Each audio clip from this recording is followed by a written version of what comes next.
In 2017, the U.S. Air Force dropped the most powerful non-nuclear bomb on a remote province of Afghanistan. The official rumor was that they attacked a major rebel stronghold in the area, but there were rumors that something else had happened before the bombing. Royal Air Force pilots Kate and Johnson were flying over Afghanistan when they were suddenly attacked by a rebel group and their plane was attacked. Both pilots are out of their seats, and as they land on the ground, Kate is daydreaming holding a rocket with a picture of his mother and son. Seconds later, Kate is woken up by Johnson, who asks her to pretend to be dead while he turns to shoot the rebels. Unfortunately, he is quickly killed, and when a man approaches to check on Kate, she pulls out her gun and kills the man, using him as a shield to kill the others. Say goodbye to Johnson. Collect as many guns as you can and find a place to hide. She also tried to contact the base by radio, but to no avail. With one of her insurgents actually alive and wanting her backup, Kate soon sees a truck coming up behind her, pointing to a bunker with signs in Russian that she can't read. I decided to enter her area. There was a chain on the door, and before Kate could try to open it,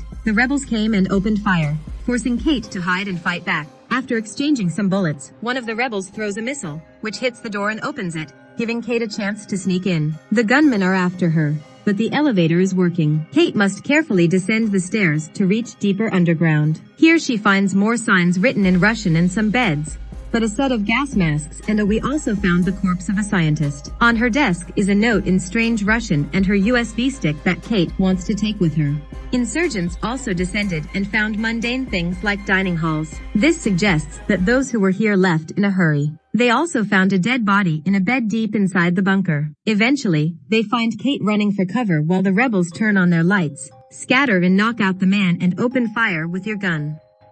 When the militants counterattack, one of his pods bursts and one of these humanoids falls to the ground. Later, Kate notices a drain and escapes from it, prompting all of the rebels to follow her, except for one who stays to check on the strange creature. When the man turns around, the creature kills him. Another gunman finds Kate and stops her, and her friend returns to find her missing man, but she finds the creature eating the poor man. Kate throws flares to drive away her enemies and begins climbing her stairs, firing at anyone who tries to get in her way. One of the men grabs her by the ankle and Kate is unable to shake it off, but suddenly a monster appears and kills the men, allowing a terrified Kate to escape. As soon as she reaches the door, but Kate uses a few bullets to push the monster back and escapes just in time to close the door with a chain. Outside the bunker, a rebel named Kabir was waiting for his team, but quickly ran away when he heard the monster's voice. Kate started walking through the desert and stopped to apply some painkillers. She is hit by a United States Army truck that happens to be searching for the missing pilot. Corporal Jade confirms that Kate is telling her truth about her own identity and steals her locket.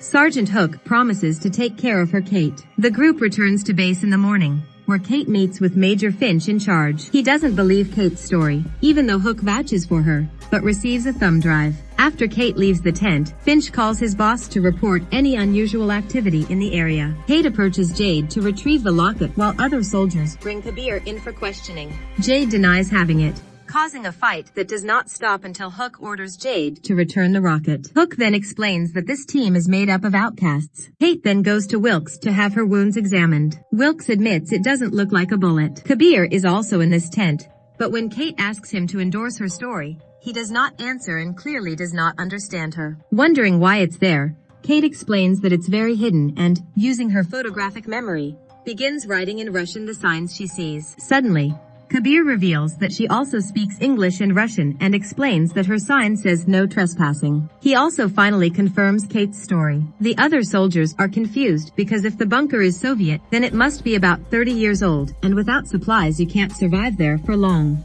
These pods should keep the creature in some sort of stillness. As night falls, Everett joins Jade's night watch and learns that the other soldiers will be on a 3-hour shift due to expected trouble. Finch finally opens the letter and finds out that his boss is asking him to resign.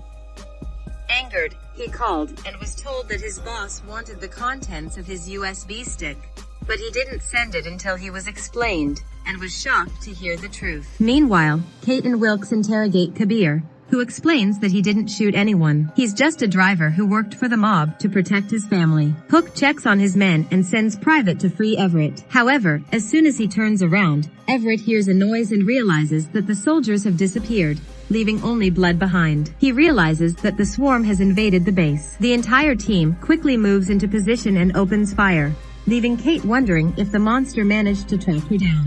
Hook informs Filch of the situation. Filch tries to call backup, but the radio tower is destroyed by the monsters. Because the beasts are so powerful, bullets do not hurt them. Soon Everett and other soldiers are wounded or killed. Increase. Wilkes leaves the tent to provide medical assistance after telling Kate to stay and watch Kabir. Seconds later, a monster enters the medical tent and uses its very long tongue to capture Kate. Kabir finds a machete in her chest and uses it to kill the beast. He then gives Kate a gun before going outside. But the soldiers, thinking he is trying to escape, quickly catch him and protect him. Is finally able to keep those creepy things away. Wilkes rescues Kate and takes her to a safe place where everyone is gathered. So Hook uses the opportunity to call the cover to save Finch with Wilkes. Just then, another monster enters Finch's tent, where it ignores all the bullets and hits the Major. Finch thought he was dying when Hook and Wilkes appeared and shot the creature. This distracts her long enough for Finch to grab a bat and beat her to death. When Hook and Wilkes bring in the Finches, one of the monsters tries to attack them, so the soldiers open fire and Kate's mouth opens. After realizing it's the creature's weakness, they get the chance to jump on it with an axe. When more creatures come and the trio return, they hide in a container to see what happens. I decided to wait until morning. The soldiers are suspicious of Kabir, but Kate points out that he saved her life, and Kabir ends up telling them what he knows. Was not the people of his village knew the war would come to them as well, because a star had fallen to earth and was shaking the ground. Kabir's father taught him how to fight, and by 1988 the Afghan army had begun to turn the tide. There was hope in his village, until one day people disappeared in the middle of the night, sometimes found dead like they were attacked by a bear in the morning. His father wanted to hunt this animal, but the attacks stopped as soon as the Soviets withdrew. The village lost 46 people and Kabir's father never returned. The next morning, the group exits the container to find their friend's body missing. Wilkes examined the dead creature and found that its teeth were lined and retractable like shark teeth, and that its skin was thick enough to act as armor. I have goosebumps on the table because it can't stand the sun and melts. The skin is so tough that Wilkes has to use a drill to look inside, and he is shocked to learn that the creature has human organs. Finch finally decides to come clean and apologizes to Kate, explaining that his boss always knew about the bunker. It turns out that they invaded Afghanistan. The war was just a smokescreen. The aliens were used for experiments, and the creatures are the result of combining alien DNA with human DNA. They have their entire army in the bunker, and last night, they only sent a few to find out the weaknesses in their team, so they'll probably be back tonight. Suddenly, their conversation is interrupted by the beast waking up on the table.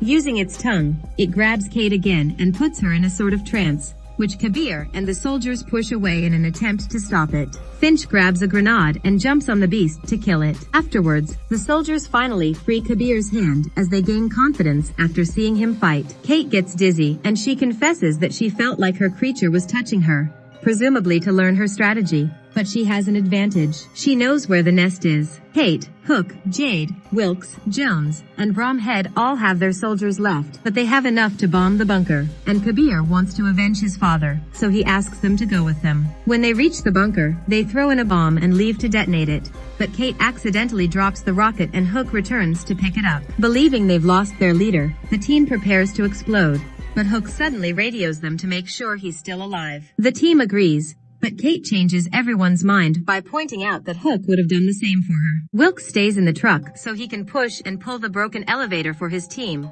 but as they reach the bottom of the bunker, Wilkes receives a worrying message over the radio: missile attack within 20 minutes. There is a location, as it was discovered by the truck's tracking device. With not much time left, the group decides to split up and get more ground fast. Meanwhile, Hook discovers an animal in the same room as him and is immediately attacked by its tongue, which he distracts by biting its tongue before killing it with a knife. He then found the corpses of all his friends and succeeded in taking their weapons from them. As the team searches for the Hook, Kabir finds dead bodies on the table and realizes that these were likely people who had gone missing from his village. Kate finds a pod she's never seen on the wall and turns on the light to discover that the original alien is still alive. Just then Hook leaves the room and asks Kate for directions on the radio. Running fast enough, he managed to join the team and kill the beasts together by shooting them in the head, but this left many of them out of ammunition. Meanwhile, outside, Wilkes suddenly finds himself surrounded by rebels. That means he has to fire and guard the entrance alone. In the bunker, the creatures hatch from their pods, and Kate concludes that she knew they were coming because she read their minds. The team runs out of the cabin room and closes the door,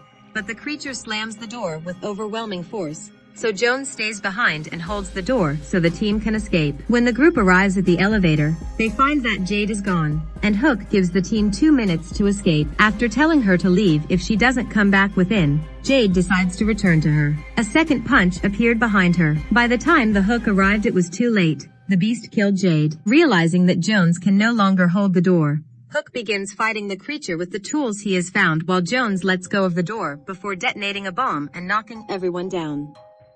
Hook hears an explosion and hides in the refrigerator just before the flames enter the room, where he also kills the beast. More monsters arrived in the elevator and the team ran out of bullets, so Bromhead called on Wilkes to pull them up.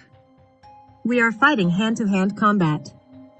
Kate, Blomkopf and Kabir also hear the explosion and hide in the elevator for safety, while Wilkes eventually kills the enemy and activates the truck. Unfortunately, the elevator is too heavy and drags the truck down, but Wilkes is unable to stop it as more gunmen arrive and open fire on him. More creatures arrive at the elevator and Kate and Kabir are able to defend themselves with an axe and machete, but Brom has only a fist on his head and is killed. Kabir sees a truck coming and tells Kate to get off the elevator while he distracts the creature.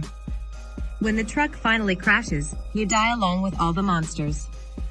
Wilkes is captured by the mob, Hook returns to Kate's side, and the monster pursues him. Together, both soldiers grab the elevator wires and quickly return to the second floor with a quick shot from Hook. Just then, a plane appears overhead and drops missiles, so the trio push the man out of the car, steal it and flee the area. Her blast did not reach her, but forced her vehicle off the road. Kate is convinced that the purpose of the government bombing was to destroy the evidence. At that moment, the special agents land on the base to search for animal corpses, but leave there when they find only Finch. Thanks for watching Movies Explained. Subscribe for more.